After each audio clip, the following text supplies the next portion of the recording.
The year is 2020. As the old financial empires collapsed and crypto drowned in noise and false prophets, one man lost everything. And in that loss, he was called. Through the wreckage of his own failure and the precision of his charts, a higher force revealed what others could not see and entrusted him with a mission to guide others through the chaos he barely survived. They call him Sacred Prophet. And now, the revelation is yours to claim.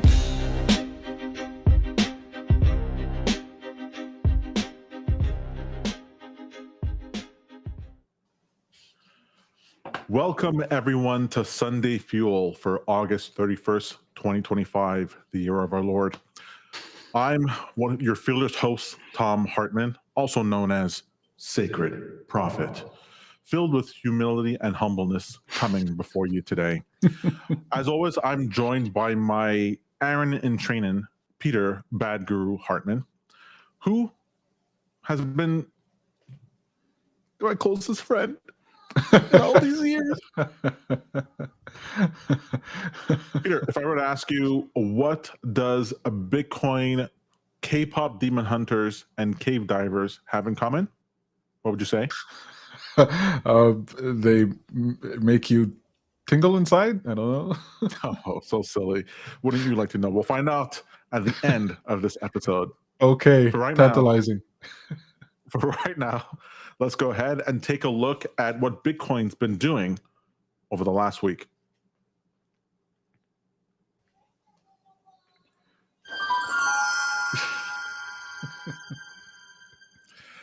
Peter, Bitcoin has continued its downward trend towards God only knows. Now, the signals we've been sending out for the weekly trades have not been cleared yet, right? So we've had on our dashboard, you can see that our last trend was, our last signal was for a bearish trend at an initial price of 113 with a target price of 114 for a 1% move. And the week before that was for a 3.85% move upwards, but we haven't gotten there yet. In fact, not only have we not gotten there, we're starting to build up these unmitigated weekly levels here on the chart. It's pretty interesting. If we take a look at the trade last week, basically the bearish trend continued, and the only trades you could have taken using the Sacred Prophet indicators free at sacredprophet.com is just these daily trades. They're just these daily trades you can move on, right? So we did have this little bit of a bump up into the previous week's level, but there's barely any move there to write home about. After that, we essentially had these daily levels in blue here, here, here, here, here, and here that you could have targeted. So essentially, you could have shorted from the daily levels to continue with the short-term bearish trend, and every time you could have made a little bit of money. And the problem I have with these things, Peter, and why I don't push them out is that I don't like shorting bullish trends, and I don't like buying the dip on bearish trends, because they're a great way of getting completely wiped out. Even if you make money 1, 2, 3 times, you can get since you're scaling your position to be a percentage of your portfolio, you can get pretty wrecked, right? If the moves are small, and let's say you're making 100% profit, but the next move, it costs you 2 times, 2 positions in order to get in, well, then you're sort of like staying even or falling behind, even though you might be right on some of these trades. So it's not really fun to trade these, and so I haven't been talking about them or tuning them out or anything like that. What has been interesting, and what I'm always very happy to see, is that the price is, in fact, respecting these levels, right? Bitcoin came right over here and fell right at the daily level. Same thing again and again. Right here at the daily level, it fell. Right here at the daily level, it fell. And here, the low that we were at was a daily level that was created from quite a while ago, right? This is a daily level from July 9th, 2025, Peter. A daily level that was then revisited here, and we had a bounce right there. And you're like, hey, why did the price bounce here? Yeah. We're not wondering why the price bounced there. It bounced there because it was a daily level that was not mitigated beforehand. And when the price moved up, why did it suddenly come back down? Because the new daily level that was set up over here was calling the price downwards. What's a All right. daily level? A daily level is a level that is set from the daily move. So from the open at 8 p.m. at night till the next 8 p.m., there's a certain amount of price action that occurs, and you have a VWAP that is then created for that session. So it's a volume weighted average price that gets created by virtue of whatever session. And you can have a volume weighted average price for any sort of time interval that you want, but Bitcoin likes to follow the daily and weekly VWAP levels. Is there a book that can teach me about VWAP levels? Absolutely. I have one right here. Let me just pull it up. This is my favorite one. This comes from Brian Shannon. It's a little bit dog-tailed. It's called Anchored VWAP, the perfect combination of price, time, and volume. Not only does it give you a lot of information as to why VWAP matters, but also how you might decide to interpret it for the asset that you're trading. I'm actually finding it very interesting. I started trading prop firm accounts with the NASDAQ because I wanted to show, hey, our indicators, even though we talk about Bitcoin all the time, work for other assets as well. And with the NASDAQ, I was getting my ass handed to me because I kept getting liquidated. It kept getting screwed because I was trying to treat it the same way that I treated Bitcoin. Once I realized that, no, Bitcoin follows a daily and weekly VWAP motion level, and the NASDAQ follows a 15-minute VWAP level. And we'll talk about that later on. Then I was like, hey, what's going on over here? The NASDAQ just keeps following these 15-minute trends. And then I was able to start making money on it using the exact same indicators that we have at sacredprofit.com. So I was actually pretty happy about that. But VWAP levels are levels that are followed by not only retail traders, but institutional traders, which is what matters the most. And so they become very, very useful on a chart. All right, so last week is ending now in a couple of hours, and the move is still bearish. We're still bearish trend on the short term. So the question here is, what will happen for next week? But before we get there, do you have any questions, Peter, for the week that has just passed? So can we take a look at your dashboard real quick? I want to Sure. see the calls that were there. So there it says in progress, and the other ones say success. So what should we expect to see for that status if it doesn't hit it this week? Sure. So keep in mind, our levels don't really fail, right? The only way they could really fail is if Bitcoin falls to zero and then never comes back, or launches so far away that there's no expectation for the price to come back down. However, the something to keep in mind is that the signals that we have inside of the Sacred Profit dashboard are not trade signals. They are not trade signals. They are trend signals. So here in the trend column, you're getting the idea of what is the trend right now. So for example, on our chart, the trend is a bearish trend. And then I'm letting you know that the move for the price is happening from a lower price, 113, up to a higher price, 114, for a 1% move. So the idea is that this would be a counter trend bounce that you'd be aiming for a 1% move at the start of the week. And so these signals are not trying to tell you, hey, take this trade. It's saying if there is going to be a counter trend move, what we'd be expecting is a 1%. And if it doesn't, then this level becomes something to target on the way back. So this level here, this trade that was at 3.85%, we didn't actually get there. So now that we're lower, this potential gain is even higher. So if you're trying to pick a bottom in this drop, you might decide, hey, I'm going to aim for that level of 119.9 as my target price. So that if the price moves up from where it is right now, let's say where it was at the low of today, 119.9 would actually end up being, let's see here. It'd be something like a 10% move, right? So that's a 500% gain that you can have for that type of trade. So it's nice to know that that this is the type of thing you can do. This is the type of move you might be able to expect. So for example, back when Bitcoin was down at 74,000, let's go back in time here, 74,000. You guys will remember this. The sky is falling, April 2025. There was an unmitigated level still. Let me just replay the chart.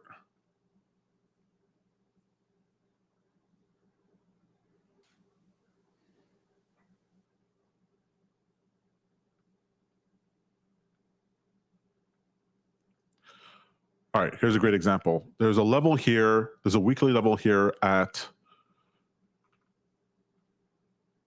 96,000, all right? This is just a weekly level that was unmitigated, that was sitting around ever since the price of Bitcoin started falling.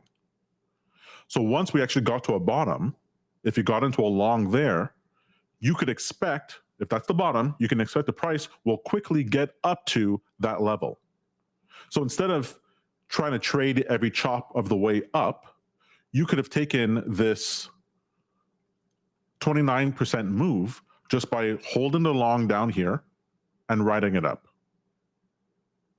And in fact, that's what I like to do in these sorts of things. If I know I'm in a long-term bullish trend and I have an unmitigated weekly level, well then at every major drop, I could try to time the bottom there to catch a fallen knife.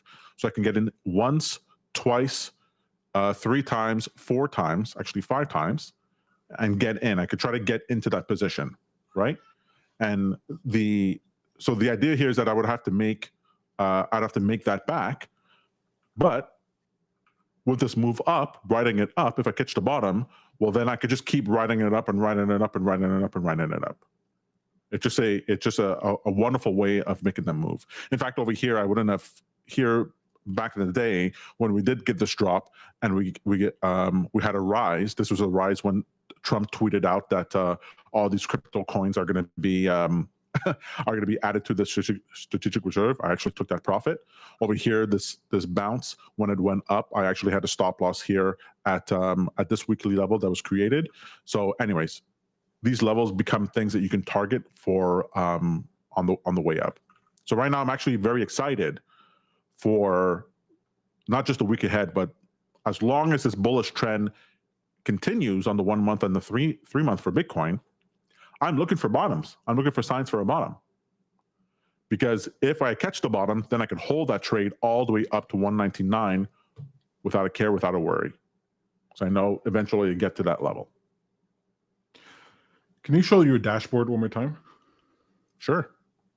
So, I want to emphasize this because you might look at this dashboard, you see potential gain of 1%, but these are optimized for 50x leverage, right? So how much can you make on a 1% gain or a 3.85% potential gain? Times 50. So you can make 50% on 1% move. You can make 150% on a 3% move, or 200% if you count that as a 4%. Awesome. That's what's so great about it. The 50x leverage allows you have a very reasonable expectation of where your entry should be, either at a daily level or a weekly level or an oversold. And then you can take that move and you're not wondering how long I should hold this position for.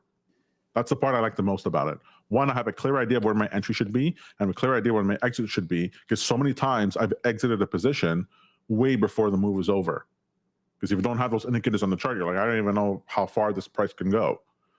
I guess I'll hold it to all-time highs, and you're just wondering the entire way. We will be doing a video explaining how to do 50x leverage on Bitcoin. So like and subscribe to this channel so you'll be the first to know when it goes live. That's right. Well, for the week ahead, not much to say about it. As usual, we have to wait till 10 p.m. tonight, Eastern Standard Time, for the 2-hour candle to close. So the candle opens at 8 and closes at 10. So the idea here is that if the candle was to close right now, the weekly level would be something at like 110,500, around there. That's where the price would be. All right, that's the weekly trade we'd be looking for. and the move up from where we are right now would be something like 1.44%. So it's possible to make a little bit more than you can make about 60% on the trade if you hold it from over here and it gets up to that level. Is it a trade I would recommend to take right now? Well, it depends. The last two trades, although the price moved up, it never moved up to the weekly level, right? So this was a weekly level. The price moved up, but didn't go all the way. Here's a weekly level. The price moved up, but not all the way. So it's dangerous for where we are right now. The times to try to take these trades would be around another daily level or weekly level as an entry point, or an overbought or a trend level. So for example, over here the price fell down to one of these trends. So this could be a good place in order to grab the long. Just make sure that you keep your stop tight if you want to, or you don't expect necessarily that it gets all the way to the exit level, because as we're seeing, there's this massive sell-in pressure that's happening right now. Same thing for over here. This is the price fell, so this is where the week started, and you could wait until the daily one of these levels was mitigated. So here we got a mitigation signal, and there you could take the trade up. Right, so these become good entry signals, and you would keep your stop at least at break even or above there in order to capture some profit, because there's no guarantee that the price moves all the way over there for what we've been seeing. So over here, the idea is that we don't actually have. Do we have any other unmitigated levels down here? Let's see. I don't see. Well, there's one down here. So there's the next level down for the daily is at 102,350. Not exactly.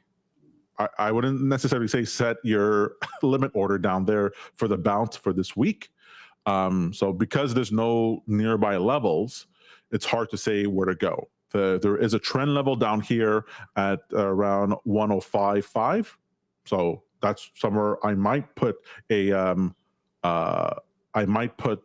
limit order in order to get a bounce, because if this is the bottom, what do we expect on Marauder Monday? We expect a Marauder Monday for a move to then be the opposite of the move for that week, potentially. So if this is the bottom, or near bottom, we can expect a move down and then a move up towards the weekly level, maybe. If the downtrend is to continue, we could potentially expect a move up to 110.5 and then roll down to the other direction, which is what I think is far more likely. In fact, we might not even get to 110.5, because every one of these other ones, we never actually got to the weekly level. So we might just be peter out where we are right now and fall down. No offense to Peters out there.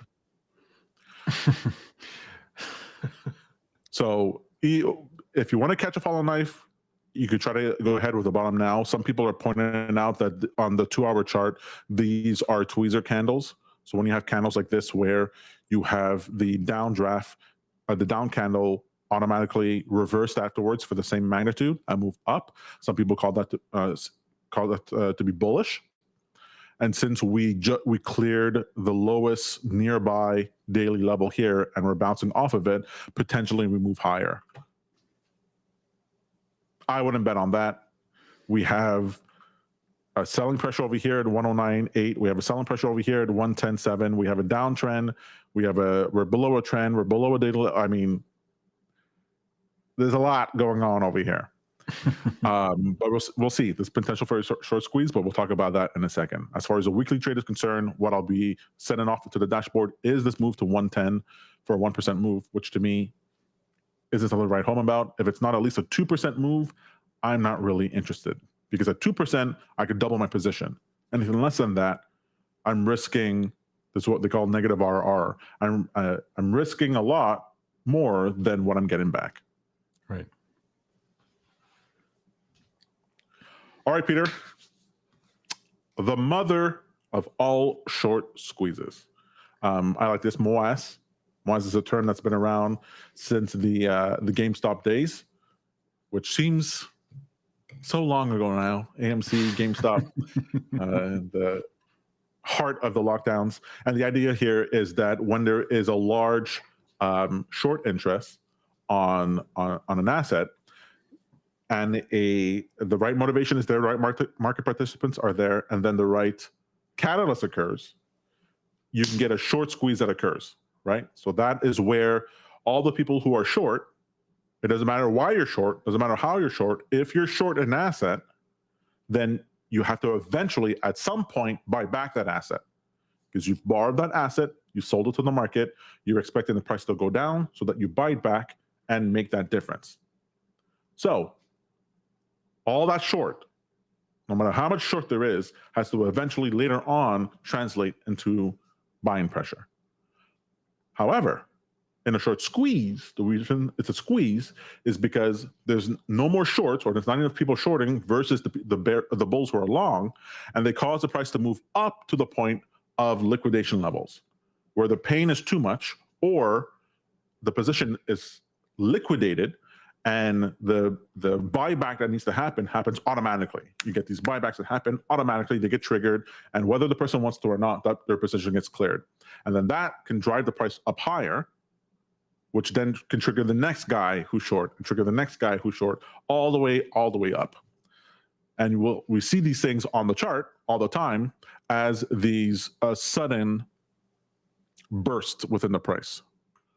So for example, let's actually go take a look at a liquidation chart so you can see. Let's take a look at this liquidation history. And this is just looking at Bitcoin, at a history of liquidations from, I believe this is 2021. So you'll notice here that when there's liquidations around the price, that usually indicates either a top or a bottom. So over here we have a liquidation for a long, and then the price drops. So these are shorts that are shorts that are getting liquidated. So whenever you have these big spikes, you'll have massive moves within the chart. Actually, what's interesting is that TradingView just added recently liquidations for certain crypto exchanges, Binance and Bybit, I believe, maybe even OKX, so that you can toss that onto the chart through the financials indicator, toss on the liquidations, and you get to see when the liquidations are happening here. So the idea here is that when the green bar is showing, it means there was forced buying. Liquidated positions were forced buying. So those are shorts that got liquidated and bought the price. And it's no wonder that it coincided with these candles that are so drastic. Over here, we have liquidation here. Here it's longs that were liquidated, and so it coincided with a drop in price. Here, shorts are liquidated, coincided with a rise in price.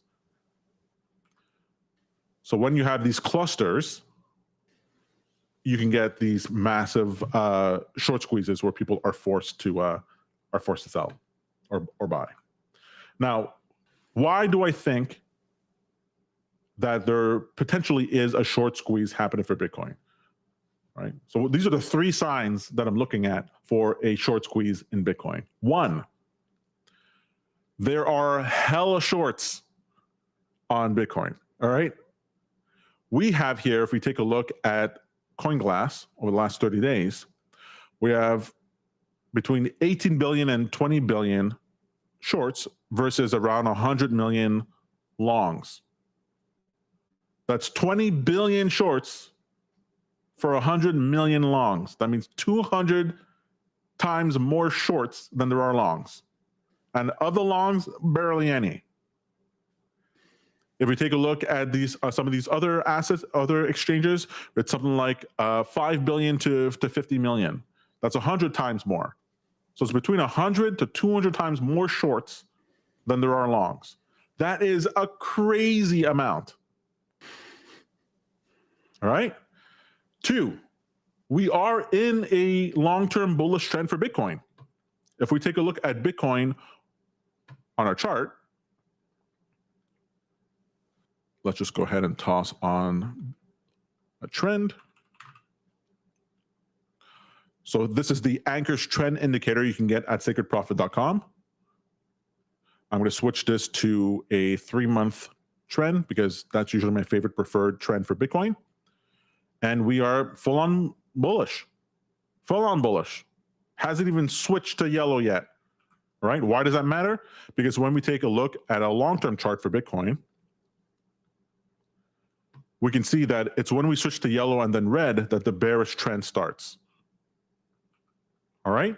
We haven't even pretended to get there yet. In order for that to even start to occur, Bitcoin would have to fall below 92,000 for us to even start talking about the end of the bull market. Let's put this on a longer chart so you can see. Here, this might be a little bit clearer for you, Peter. Let's go to the weekly. So our anchorage trend indicator, the reason why it's my favorite indicator, one of my favorite indicators, is that it makes the trends real clear. Yellow and green, bullish. Red, bearish. Green, bullish. Red, bearish. And again, and again, and again. And so we are still in green territory. Once we start going flat, the price is flat within the yellow territory, then we can start looking at potential for the downside. And then the third one is for the dollar, right? The dollar is what we always look at to get a sense of what is the liquidity stress within the financial markets. So again, I'm going to switch to the dollar and we're going to see the same sort of thing we had before. The dollar is great on the 1 month. And you'll be able to see trends clearly here. So here we have Bitcoin in the bullish trend, yellow, green, red downwards, and so on and so forth. Right now, we're in a red downtrend. And our chart, if we take a look at what's going on right now, not only are we in a red downtrend, we're in a yellow consolidation period, and we seem to be breaking below that area.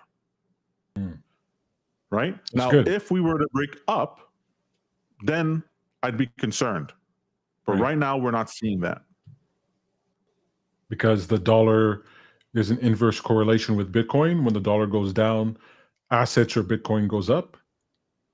That's right. Equities, beta assets, so anything that is correlated with risk, people are more risk on when the dollar is going down. Or to put it in a different way, in order to buy assets, you have to sell your currency. You're trading your currency for the asset. So there's no real such thing as assets going up and the dollar going up. Not usually anyway. Actually, if that happens, something pretty bad is happening. So if assets go up, risk assets go up, and the dollar goes down, this is bullish. In fact, if the dollar goes sideways, that's also bullish for risk assets. It's only when people are buying the dollar in lieu of the assets that you have to then be worried. So until one, the price here on the dollar breaks above significantly. So if for some reason right now, the dollar broke above a previous high for the trend, let's say it got to 100. So if it moved up over here, I wouldn't necessarily have to wait for this to turn green. I'd be like, okay, there's a problem. Just like I talked about when the dollar moved up over here. When this happened over here, the dollar was moving up pretty dramatically. And I was like, whoa, whoa, whoa, what's going on? What's going on? But you'll notice we didn't actually cross the level up here for the trend, nor did we cross over here. If we did, then we'd be talking about front running a bullish trend. Just like we see back over here, when the dollar moved up, it moved up through the yellow period, but it moved up to such a degree that we can anticipate that, hey, when the next month opens up, it'll be green. But we're not getting this move up.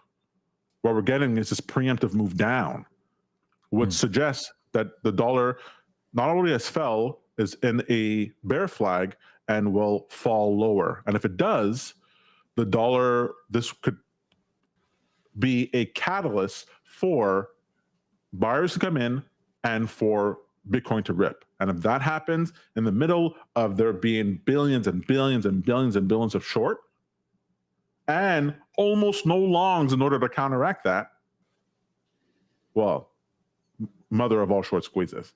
And you see Bitcoin go up 20% just like that, maybe even more. Because as that happens, it would be happening with everyone's expectation that the dollar is going down and the Fed cutting rates and this whole thing, and you can get this massive euphoria that happens at the end with Bitcoin getting to $140,000, $150,000 in a snap of a I'll just say snap of a hat, but in the snap of your fingers. Blink of an eye. That's the expression. We found it. Well, that's exciting. So you're not thinking that we are... That's the wrong thing. So you're not thinking that we're in... You're not thinking the bottom is in with Bitcoin? No. So I look at bottoms at where there is trend resistance, massive oversold, or daily and weekly VWAP levels. We're not near any of that. The next level downwards for Bitcoin is, the next weekly level I'm taking a look at is at 104. So 104 is a weekly level that was created June 23rd, 2025.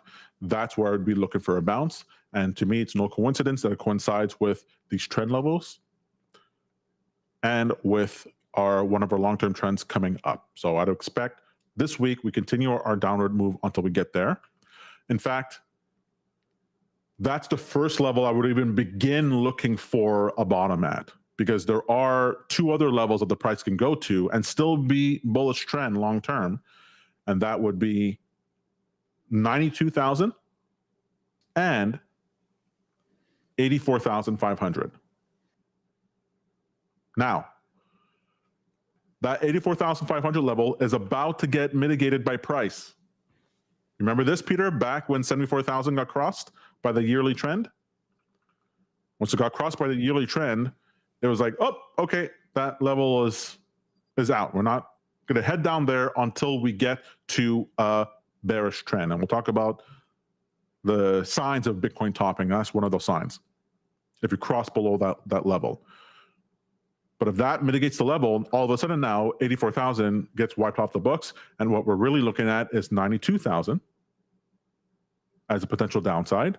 And 92,000 would bring us to about a 25%, 26% drop in Bitcoin, which is totally normal in Bitcoin. Bitcoin can drop 25% to 33%, does it all the time instead of a bull market. And that's usually healthy points, healthy movement for Bitcoin. So I'd be looking to get long for Bitcoin at around 104,000 or around 92,000 about. Awesome. Sounds good. I mean, okay. So what's the sentiment out there? Do you know what the sentiment out there is? Are people like, the sky is falling, it's over? Or are they in a holding pattern? Or are they thinking like you, optimistic, bullish? Most people are scratching their heads as to what is happening with the price. Because the selling that we're seeing right now, not only is it just massive short, I mean, crazy short. You would expect to see something similar for Bitcoin to be falling like this in the midst of a bullish regime. Remember, we have massive shorting. We have not a lot of levered longs, right? This is not a bunch of long people who are getting liquidated. That's not what's happening. Right. You have the dollar that has not broken the bullish trend. You have S&P and NASDAQ, they're near all-time highs, and just recently, and I think the Russell 2000 broke to all-time highs. Gold is up. Bonds are headed down. You're like, where is the VIX is below 17, below 21. I think it's at 15 last time I checked. You're like, where is this downward pressure happening? What is going on? So it seems suspicious. It seems like the selling pressure has nothing to do with normal market dynamics. It seems to be engineered. We need an alert, a sound effect for conspiracy theory.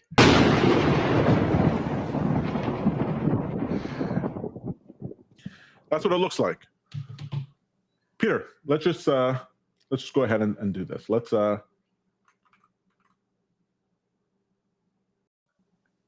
do what? 1 second here.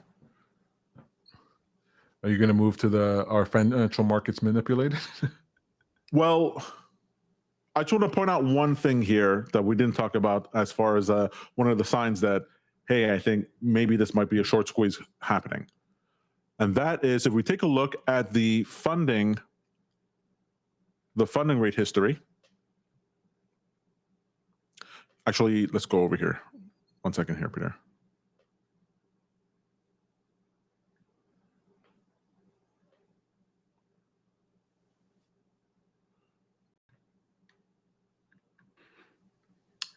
Sounds exciting. I feel like I'm about to learn something new, get some new insight. I'm seeing some graphs I haven't seen before. This is cool. I'm trying to get the right one. What's the right one I want to show you? Well, while you're getting that, I want to let everybody know that we, in this stream, we're going to be talking about, or we have a plans to get to, 3 reasons you consider, well, look, on the topic of prop firm trading, why you should consider prop firm trading. Tom talked about Bitcoin topping signs, and we're going to talk about financial markets and are they manipulated? Are they not? So stay tuned. We got some cool stuff coming up, and we can answer your questions if you ask them in live chat. Please remember that you can go to sacredprofit.com to get all these indicators for free. All you have to do is sign up as an affiliate at our partners, BitGet and Blofin. And you can like and subscribe to this channel. Also, there's a dashboard. Maybe you don't care about the indicators necessarily right now. They're amazing. You should definitely have them.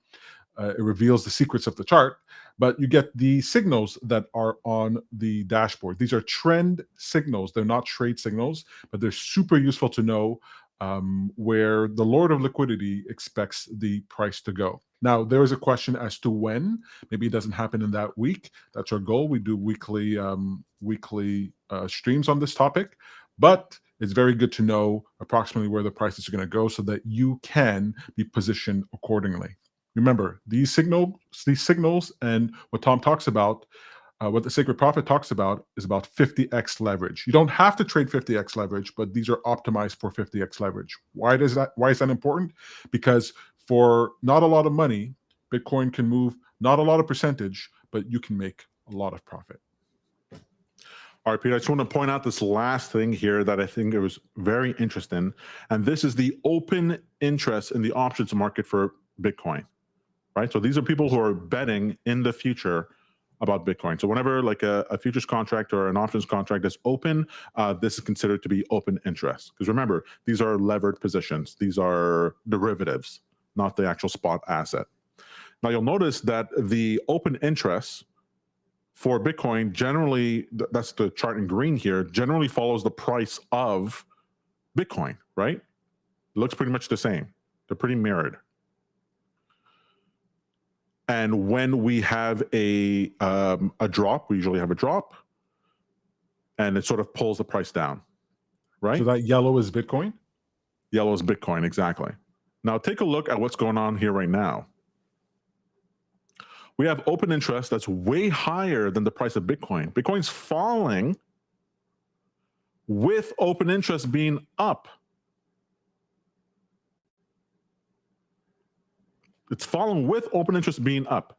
Open interest did dip a little bit. We saw this happen over here, right? And over here. And what happens is that then once this dip starts happening, which is happening right now, I don't know if you can see, Peter, the last 2 bars are coming down. That usually precedes a rise up in the price of Bitcoin. Why? All right. So look, this is divination. This is horary. This is astrology. This is astrology for men.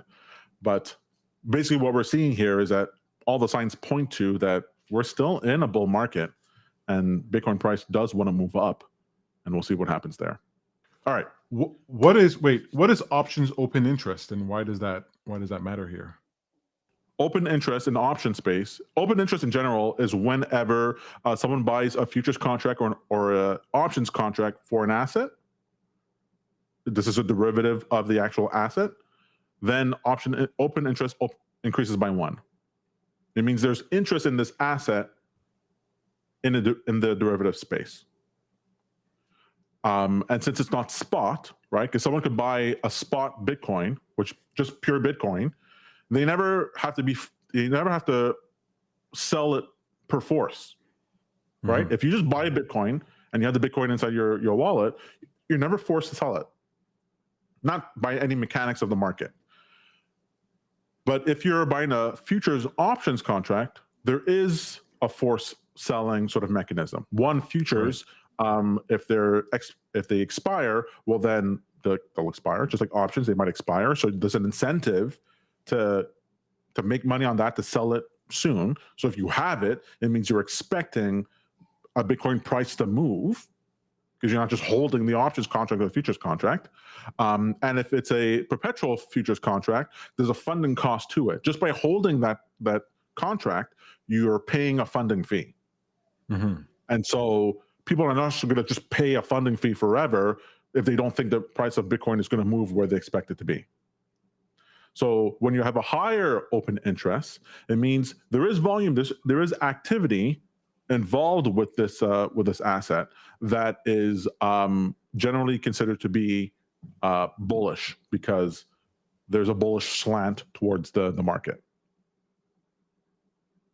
So that's just what it is. It's just an indication of what's going on in the future. All right, Peter. A couple of things I wanted to go over. All right. One is, are financial markets manipulated? I get this question quite a bit. Have you heard of this, Peter? It seems like it's something that even someone who is a noob like you has heard again and again and again.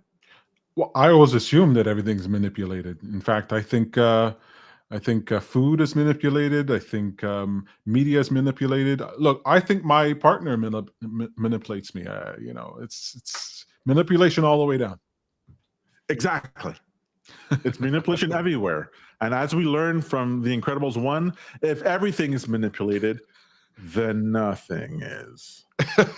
Which is basically how I see it. I think people think that markets are manipulated because they think people should either have a bullish or a bearish bias and then bet accordingly. This is so far away from the truth that if you think this, you're a stupid idiot and you shouldn't be trading, should be markets at all. Okay. All right. There's a couple of things you want to keep in mind when you're thinking in terms of manipulated markets. Every market participant is allowed to express their opinion in that market in whatever way benefits them. All right. So here's something that I have to keep in mind. No one benefits long-term from a market going to zero. Just keep that in mind. Even if you're a short seller, you don't actually benefit from the market just going to zero, because at most you can make is 100% on the way down. Right? You can make far more money on the way up. So if you're participating in markets in order to make money, there's no benefit to you to have the price go down to zero. All right? We can agree with that? Oh, well, I mean, it makes sense to me, unless you're like some type of nihilistic, fatalistic doomer who wants just to, some people just like to watch the world burn. Exactly. So that doesn't normally happen, or hardly ever happens. All right. There are major market participants that do not make money by betting if the market goes up or go down. They make money based on the volume of the market, right? So just your broker, your crypto exchange, they're market participants. They're buying and selling these assets, but not because they're expecting it to go up and down in price, just because they need to in order to facilitate the liquidity in the markets. So they're also manipulating the market, right? Because they're buying and selling not because of any bullish or bearishness, but just to offset what's going on with other people. They help to dampen volatility within the market in some ways. There are other market participants that they're not like brokers or crypto exchanges. They make money if the market goes in the opposite direction of where the most number of participants are set up. So 80% of the people are set up in one direction, on one side of the boat, bullish, and 20% are bearish. There's a certain price where the bullish people are happy and the bearish people are happy. And there's a level called max pain, where if the price gets to this level, it hurts the most number of people in that market. And there are people, vultures, institutions out there, systems out there that make money with this. So they can make money by making the market stay flat for a period of time, right? And you could do this as a trader. You could have an options contract where you're selling the a call on a put, and you're expecting the price of the asset to stay flat, so that you never actually have to pay out on the call, you never actually have to pay out on the put, and you just collect the premium once those put and calls decay. Did I say too many big words for you there, Peter? I probably did. Let me put it this way: they make money when market go flat. Then there's other people where they make money. Other major participants, they make money if the market is volatile, right? So maybe what happens is that the price goes up dramatically to liquidate the shorts, and then goes down dramatically to liquidate the long, and they rinse and repeat, and the market goes that like that, up and down and up and down and up and down. And that's how they make money, because they make money if you lose money. And so they have an incentive in order to buy into the market in order to make it go up, and then sell into the market in order to make it go down at exactly the sorts of time in order to hurt the most number of people, in the same way that when you're pushing a car out of the snow and you need to get it out of its ruts, you're like timing with the car, right? And this big car, you can actually get it to move in the direction that you need with just this push and pull, this rhythm that you're taking to the car. And so the same sort of thing can happen within the markets. So there are all kinds of different market participants, and because they have different interests and different ideas of what works for them, they then participate in the market accordingly. And some people call it manipulation, because they go, well, I want the market to go up, and you're not making it go up, and it should go up, and so you're manipulating the market. Well, they're not manipulated any more than you are by buying and holding. Why do I care, Peter? Because if you're sitting around thinking that the market should do one thing and it does something else, and your answer is that it's manipulated, you're always going to lose money. You got to find out what the other market participants are doing and use that as the information to trade accordingly. If you do that and you have a holistic view of the market participants, well, then the market will do exactly what you think, and you'll make money. Easy. So are financial markets manipulated? If by manipulated, you mean that people make decisions that move the price, then yes. If by manipulated, you think it's because there's shadowy organizations that are operating behind the scenes that are making opaque moves that you can't see, absolutely. But is that the way of markets? Well, that's the way of all markets. I see. So it's like when you see a weather event, there's some big tornado or hurricane or something, and people go, "Oh my God, this is so unusual! It's terrible." Well, no, the weather operates that way. Sometimes there are these events that are more severe or deviate from the norm. There's nothing shadowy. The government hasn't developed weather machines in order to change the weather. Like, this is just naturally occurring. Peter, don't you're trying to rile me up, Peter. You're trying to rile me up there, okay? No, let's not get into that. Wait, you're not saying the government has weather machines? All right. What in God's green flat earth are you talking about here? Listening to too much Kurt Metzger. Let's move on to the next thing I wanted to talk about here, which is all right. So these are the three signs I'm going to be. All right. Has Bitcoin topped? These are my three top signs. Nope. Sorry. Let's try that again, folks. Has Bitcoin topped? Well, there are three things that I look for to figure out if that's the case. Nope, that's not exciting enough. Kind of a weak hook. Yeah, a little bit weak. No suspense. Yeah. Has Bitcoin topped? Yes. No. Maybe. These are the three things that I take a look at to find out if it has. All right. All the indicators I'm going to show you so far exist within the Sacred Profit library for free. Go to sacredprofit.com in order to get them. Sign number one. No, you gotta say, and I'll tell you how to get those indicators in just a moment. That's what you gotta say. All the indicators I'm about to show you are available in a special location that I'm going to tell you at the end of this. Here, did we do it? Kinda. I think we got it. I think we got it. All the indicators I'm about to show you are available for free after this video. That works. We'll work with that. All right. So Bitcoin 3-month trend has to be neutral or bearish with the price below that trend. So over here, we have the trend yellow, and then the price moves below it. All right. That was from the 2021 market. We have over here the COVID crash. We are yellow or red with the price moving below it. And then again, over here in 2018, it's yellow with the price moving below it. Why does the price moving below it matter? Because that's what lets us know we can front run what the next month will be like, the next quarter will be like, because it has to do with where the price is. If the price stays below in the yellow trend, the next one will be red. Same thing for bull markets. When we have the bottom and we have a yellow area with the price moving above it and it stays above it for 3 months, chances are the next month will also be green. But you don't want to wait for that to occur because you'll probably miss the first part of the market. Same thing over here. We had the 3-month trend on Bitcoin. It turned green or yellow-green. The price moves above it. We are in a bull market.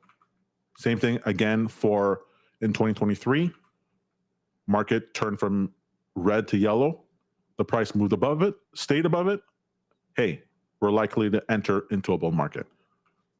So until I see Bitcoin fall below our 3-month trend, turn yellow with an expectation of it turning red, we haven't topped yet. Next up,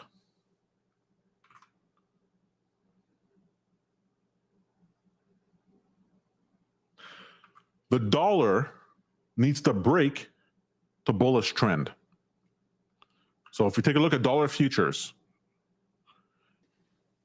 and we toss a 1-month trend on that. Let's remind spectators what the premise is. This is what exactly Bitcoin topping signs to look for. Correct. This would be the second sign I would be looking for if Bitcoin has topped. So I take a look at dollar futures. That's DX1 exclamation point on TradingView. I put on the anchor's trend indicator. I set it to 1 month, and I take a look to see, has the dollar formed a yellow area or green area with the price above that trend? We saw that here in, sorry, 1 second here. I have it wrong.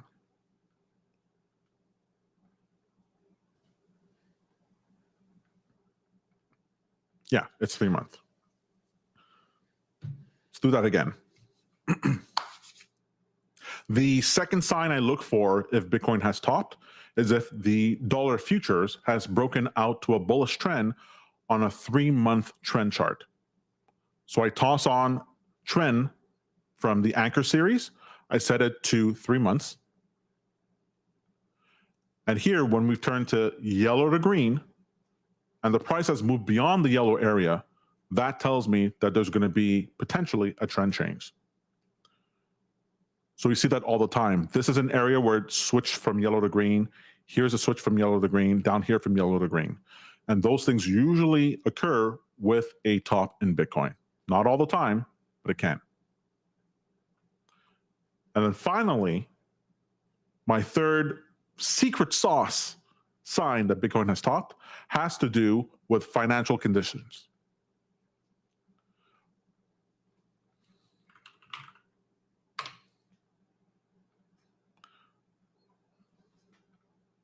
All right. National Financial Conditions Index. You can get that within TradingView by typing NFCI. It's this top one over here.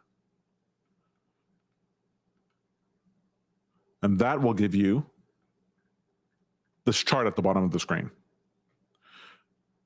This is made by the Federal Reserve, and the NFCI chart is developed by the Federal Reserve and lets us know, in general, what is the availability of credit within markets.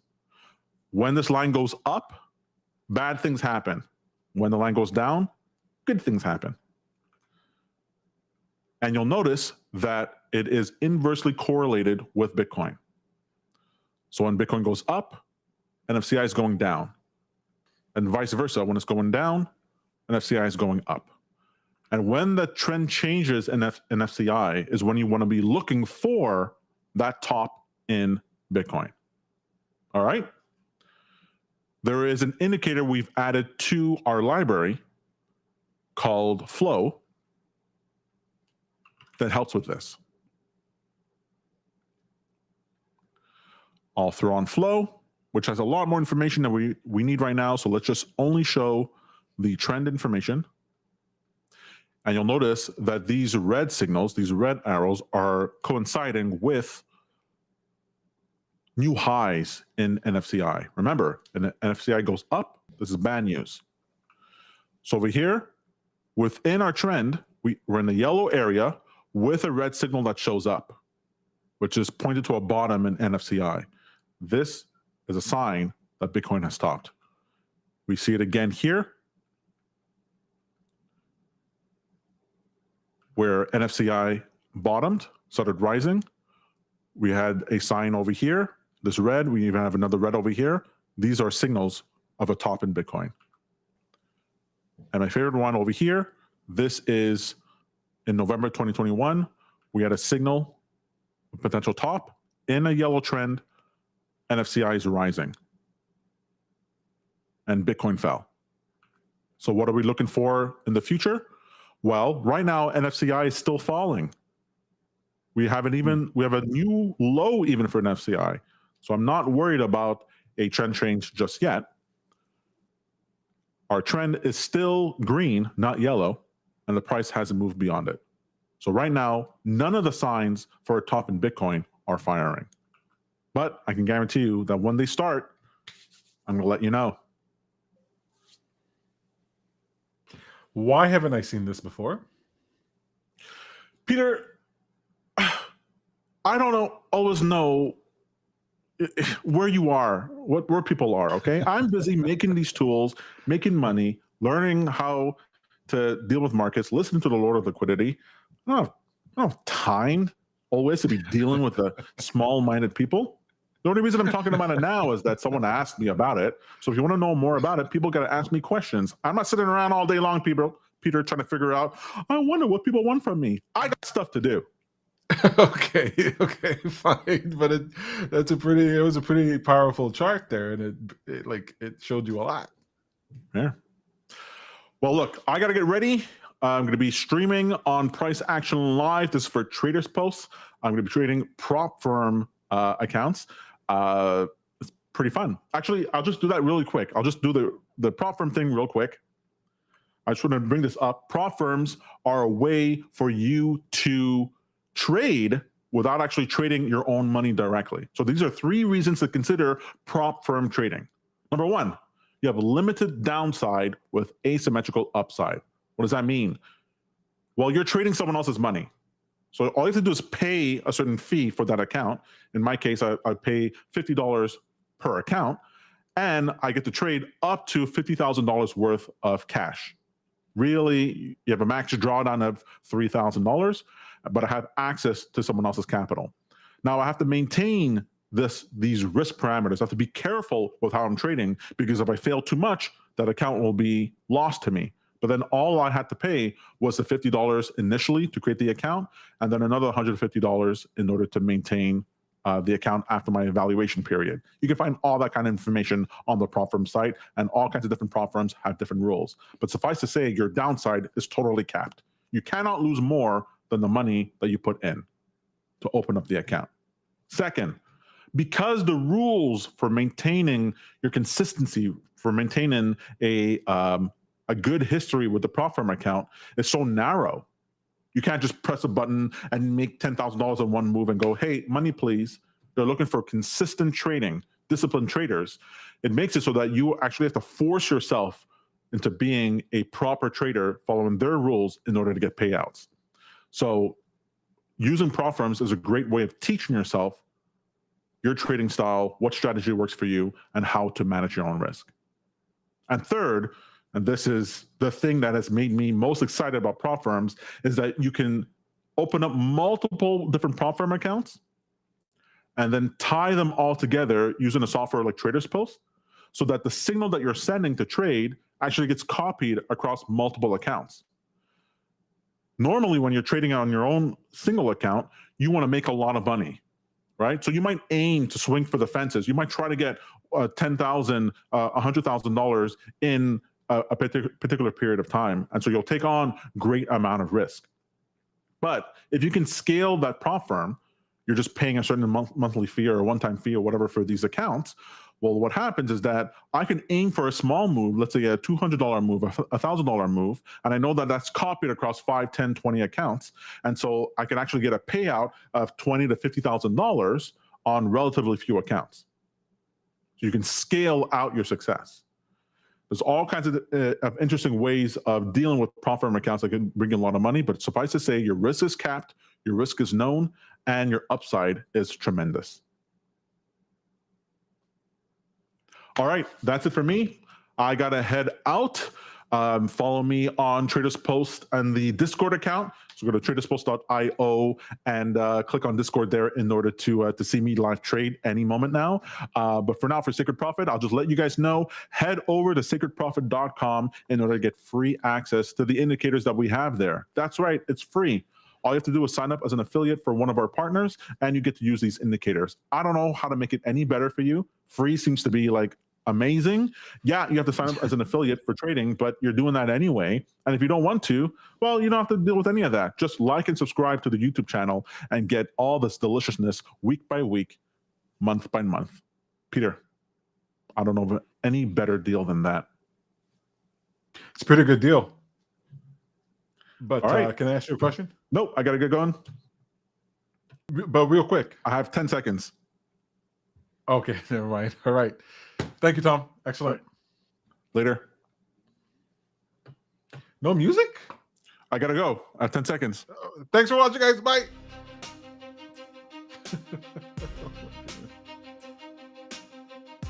I didn't realize you had such a hard exit.